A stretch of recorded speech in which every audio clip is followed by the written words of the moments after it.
Sebab malam kaget dan itu lagi.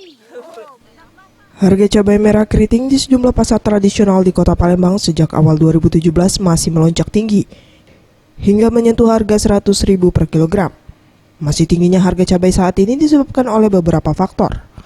Menurut Nasir, salah satu dosen pertanian di Universitas Swasta di Palembang menilai, selain faktor cuaca, faktor perilaku petani cabai juga sangat berperan, di mana selama ini para petani cabai lebih cenderung menentukan jumlah produksi untuk penanaman berdasarkan evaluasi hasil tanam sebelumnya.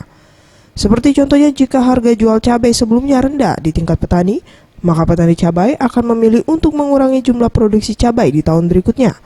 Hal inilah yang menyebabkan pasokan cabai ke pasar menjadi berkurang dan berdampak pada harga jual cabai di pasar.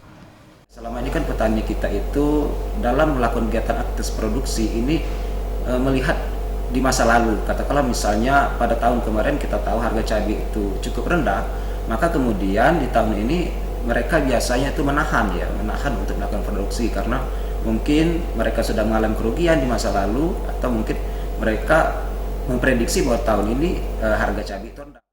Sebaiknya para petani cabai melakukan perbaikan pada sisi produksi, salah satunya dengan gencar lakukan penyuluhan serta para petani mulai dikenalkan dengan teknologi pertanian. Mega Dwi Handayani, Sriwijaya TV.